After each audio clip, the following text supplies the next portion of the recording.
November 14, 1943. Guadalcanal, Solomon Islands.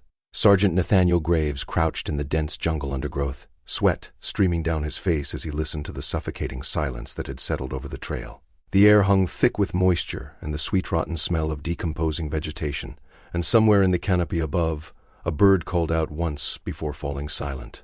He had been leading his patrol through this sector for 3 hours, and something felt wrong. The jungle pressed in from all sides, a wall of green so dense it seemed to swallow sound itself. Graves raised his fist, signaling the 11 Marines behind him to halt. Private First Class Austin Keller froze mid-step, his boot hovering above a tangle of exposed roots, while Corporal Gregory Dalton dropped to one knee, his rifle sweeping the tree line.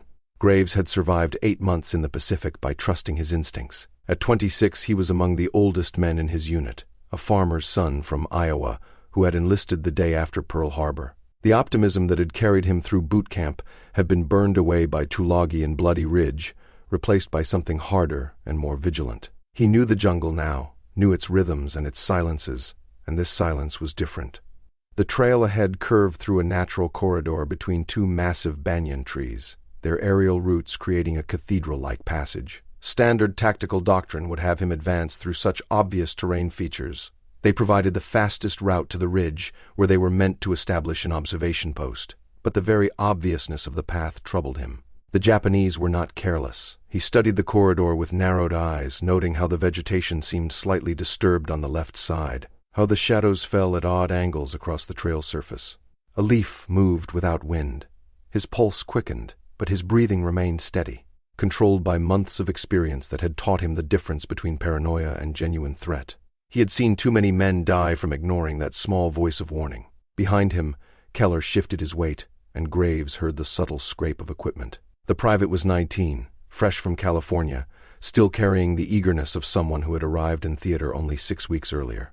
Dalton, by contrast, was a veteran of the same campaigns as Graves, and the corporal's eyes were already scanning the jungle with the same measured suspicion.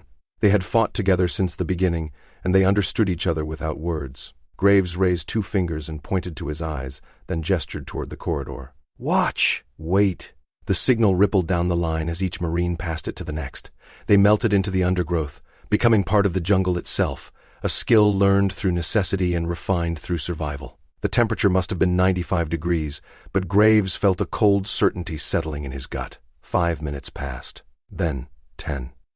Nothing moved in the corridor except the slow drift of insects through slanting rays of sunlight. Some of the younger Marines began to fidget, questioning the delay with their body language, if not their voices. But Graves remained motionless, his gaze fixed on that stretch of trail, cataloging every detail that seemed even fractionally out of place. Then he saw at the slightest glint of metal behind the roots of the left-hand banyan tree.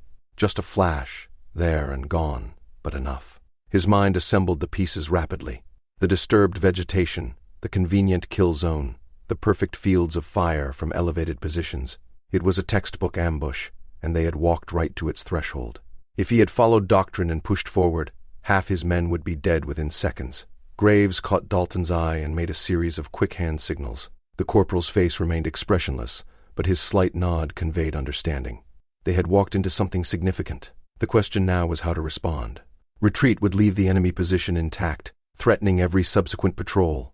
Assault would be costly. But there was a third option, one that required patience and precision. He signaled for the patrol to split, sending half with Dalton in a wide flanking movement to the right while he took the remainder left. The maneuver would be slow, silent, and dangerous, but it would catch the ambushers looking in the wrong direction. His Marines moved like ghosts, each step placed with deliberate care, each breath controlled and quiet. This was jungle warfare at its most intimate and deadly. 20 minutes later, Graves was 75 yards left of the trail, positioned on slightly elevated ground that gave him a partial view of the ambush site. What he saw confirmed his worst suspicions and vindicated his caution. Concealed among the banyan roots and carefully camouflaged with palm fronds were at least 8 Japanese soldiers, possibly more. They had positioned their machine gun to cover the entire corridor, with riflemen spread in a perfect L-shaped formation. Anyone entering the kill zone would have been caught in a devastating crossfire. He could see the machine gun crew now, their weapon trained on the empty trail where his patrol would have been. The gunner's face was taut with concentration, his finger near the trigger, waiting for targets that had not appeared. Other soldiers crouched in carefully prepared positions, their discipline absolute, their patience remarkable. They had been waiting for hours, perhaps days, for a patrol exactly like his to stumble into their trap. Graves felt a strange mixture of professional respect and visceral fear. These were not the hapless, fanatical enemy of American propaganda. These were skilled soldiers who understood their craft, who had prepared their position with intelligence and thoroughness. If he had been less experienced, less attentive to that small wrongness in the jungle's silence, his entire patrol would have been annihilated before firing a shot. The thought sent a chill through him despite the oppressive heat. He glanced to his right and spotted Keller, the young private's eyes wide as he too absorbed the scene. Graves put a steadying hand on the young man's shoulder and felt the tremor of adrenaline running through him. The private had just learned the most important lesson of jungle warfare, that the enemy you didn't see was infinitely more dangerous than the one you did. Keller met his sergeant's eyes and nodded, understanding flooding his expression. Across the trail, Graves caught movement as Dalton's element worked into position. The corporal had brought his men to a perfect flanking angle, where they could enfilade the Japanese position without exposing themselves to the machine gun's field of fire. Years of training and months of combat experience were about to be compressed into a few violent seconds. Graves checked his watch, gave Dalton the final signal, and settled his rifle against his shoulder. The ambush turned inside out in a matter of heartbeats. Graves's Marines opened fire simultaneously from two directions, catching the Japanese soldiers completely by surprise. The machine gun crew fell before they could traverse their weapon. Riflemen spun toward threats from unexpected angles, their carefully prepared fields of fire suddenly meaningless. The jungle exploded with the crack of M1 rifles and the deeper bark of Browning automatic rifles. The engagement lasted 90 seconds of pure chaos. Japanese soldiers attempted to rally, to return fire, but the tactical advantage had shifted completely. Caught in their own kill zone from directions they had not anticipated, they fought with desperate courage but inevitable outcome. When the firing ceased, the silence that followed was different from before, heavier, marked by the acrid smell of gunpowder and the soft moaning of wounded. Graves moved forward cautiously, his rifle ready, checking each enemy position. 8 Japanese soldiers dead, 2 wounded critically. His own patrol had suffered only one casualty, Private Keller, with a grazing wound to his arm, already being bandaged by a corpsman. The young man's hands shook as the reality of how close they had come to disaster settled over him. Dalton was already organizing security while other Marines searched the position. What they found told a larger story. Maps marked with American patrol routes and unit positions. Captured supplies and weapons cached nearby, suggesting this was part of a larger Japanese network. Intelligence documents that would need immediate translation and analysis. The ambush position had been part of a systematic effort to interdict American operations and gather intelligence on their movements and strength. Graves had stumbled into something significantly more important than a simple enemy patrol. He examined the Japanese machine gun position, noting the care with which it had been sighted and camouflaged. The fields of fire had been cleared with surgical precision, creating overlapping kill zones while maintaining concealment. Ammunition had been prepositioned for sustained firing. These soldiers had been professionals executing a well-conceived plan, and only his moment of intuition had prevented that plan from succeeding. Keller approached, his bandaged arm already forgotten in his excitement. "Sarge, how did you know?" "I didn't see anything." His voice carried genuine awe mixed with the trembling aftermath of adrenaline. The other Marines gathered closer, their faces reflecting similar questions. They had trusted his judgment without understanding it, and now they wanted to comprehend what had saved their lives. Graves considered his answer carefully. "The jungle told me," he said finally. "You learn to listen to what's not there as much as what is. That silence was too perfect, too empty. The Japanese are good, they know how to hide, but they're human, and humans change an environment just by being in it. You have to learn to see those changes." He gestured toward the corridor. "Look at that trail again. Notice anything different now that you know what to look for?" The young Marines studied the ambush site with new eyes. Slowly they began to see what Graves had seen: the slightly trampled vegetation, the unnatural angles of broken branches, the too careful arrangement of ground cover. What had appeared random and natural before now revealed itself as deliberate camouflage. Each man absorbed the lesson, understanding that their survival had depended on noticing details measured in millimeters and microenvironments. Dalton joined Graves as they supervised the collection of intelligence materials. "That's twice you've pulled us out of something like this," the corporal said quietly. "Once more and the men are going to start thinking you're psychic." There was humor in his voice, but also genuine appreciation. Both men knew how easily the outcome could have been reversed, how thin the margin was between successful ambush and successful counter-ambush. "Not psychic," Graves replied, "just stubborn about staying alive." He looked at the captured maps, noting the detailed information they contained. Someone had been observing American movements for weeks, possibly months, compiling data with systematic patience. This ambush had been planned with specific knowledge of patrol routes and timing. The implications troubled him deeply. They waited for the recovery team to arrive, maintaining security in a jungle that now felt different to every man present. The younger Marines clustered around Graves, peppering him with questions about jungle craft and tactical awareness. He answered patiently, understanding that this moment of instruction was as important as the firefight itself. These lessons, learned in blood and fear, would spread through the unit and potentially save dozens of lives in future engagements. As the sun began its descent toward the western horizon, casting long shadows through the jungle canopy, Graves reflected on the day's events. In the official report, he would describe it as a successfully foiled ambush with enemy casualties and valuable intelligence captured. But he knew the deeper truth that warfare in the Pacific was a deadly chess match played by skilled opponents, where the smallest advantage in awareness or preparation could determine who lived and who died. The Japanese soldiers lying dead in their carefully prepared positions had been his equals in courage and skill. The difference had been a moment of intuition, a fragment of wrongness perceived and acted upon. 3 weeks later, Graves sat in battalion headquarters as a major from intelligence explained the significance of the materials they had recovered. The documents had revealed an entire Japanese intelligence network, leading to the compromise and elimination of multiple enemy positions throughout the sector. American patrol routes had been changed, operations had been restructured, and several planned Japanese ambushes had been neutralized before they could be sprung. One sergeant's caution had saved an unknowable number of lives. The major studied Graves with professional interest.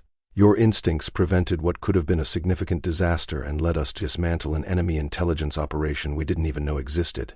That's exceptional work, Sergeant." He paused. "The question everyone wants to know is how you spotted the ambush before walking into it.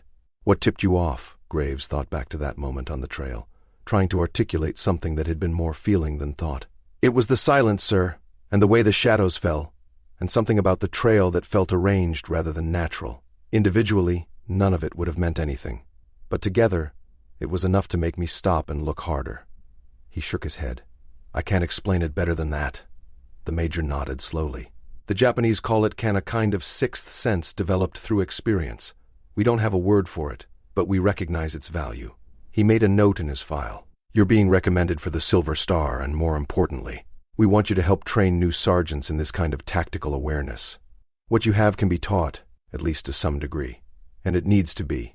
Over the following months, Graves found himself spending as much time teaching as fighting. In small groups and larger classes, he worked to articulate the indefinable awareness that had saved his patrol. He taught Marines to read the jungle's subtle languages, the patterns of bird calls, the way vegetation recovered from disturbance, the psychology of how enemy soldiers thought about terrain and concealment. Some men grasped it quickly, others struggled, but all of them understood that Sergeant Graves had knowledge worth learning.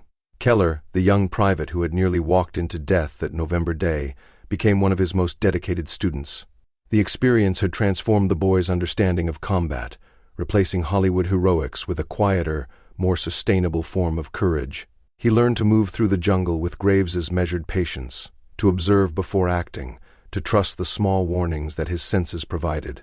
By the time the division shipped to Peleliu, Keller had been promoted to corporal and was leading his own fire team with the same cautious competence he had learned on that trail. The war ground forward through 1944 and into 1945, island by island, each one paid for in blood and sacrifice. Graves fought through Peleliu and Okinawa, surviving battles that claimed many of the men he had trained. His reputation grew not as a hero in the conventional sense, but as someone who brought his Marines home alive. Young officers sought his counsel. Enlisted men requested assignment to his unit. He became a living repository of hard-won wisdom about fighting and surviving in the Pacific. On August 15, 1945, when news of Japan's surrender reached his unit on Okinawa, Graves sat alone for a long time, processing the reality that he had survived. Of the 11 Marines who had been with him on that Guadalcanal patrol, only 4 had lived to see this day. Keller was one of them, now a sergeant himself, training a new generation of Marines in the lessons learned through bitter experience. Dalton had fallen on Peleliu, leading a charge that saved his platoon. The others had been claimed by sniper fire, artillery, disease, or simple bad luck. He thought about the Japanese soldiers in that jungle ambush, professionals who had executed their mission with skill and discipline. In another context, he might have respected them, even liked them. But war had made them enemies, and his job had been to kill them before they killed him and his men. The moral complexity of that reality settled on him with the weight of 4 years of combat. When he finally returned to Iowa in late 1945, Graves carried with him the knowledge that a single moment of awareness had altered the trajectory of dozens of lives. The intelligence captured that day had saved countless American soldiers. The training he had provided had improved survival rates throughout his division. The ripple effects of one sergeant stopping on one jungle trail extended far beyond any simple calculation of cause and effect. He never spoke much about the war, even when pressed by curious neighbors or admiring citizens. How could he explain that combat was not glory but survival, not heroism but attention to detail? That the most important moment of his war had been when nothing happened, when he stopped his patrol short of disaster and chose caution over speed. Such truths did not fit the narratives people wanted to hear about their returning heroes. But to the Marines who had served with him, who had learned from him, who had survived because of him, Sergeant Nathaniel Graves was exactly what a hero should be, not someone who charged recklessly into danger, but someone who thought carefully about how to accomplish the mission while bringing his men home alive. In the unforgiving classroom of the Pacific jungle, he had taught that the greatest courage often lay in the patient, unglamorous work of being alert, being cautious, and trusting the small voice that whispered warnings when something felt wrong. Years later, at Marine Corps reunions, old men with gray hair would seek him out to shake his hand and thank him for lessons that had kept them alive long enough to grow old. And Graves, still uncomfortable with praise, would deflect with humor or change the subject. But he understood what they were really saying, that in a war of terrible violence and constant danger, his gift had been the ability to see danger before it struck, and to teach others that same vigilant awareness. It was a quiet form of heroism, but it was the kind that mattered most when lives hung in the balance. If you have enjoyed the story, tell YouTube to send you more stories like this by subscribing to this channel, liking the video, and leaving a comment.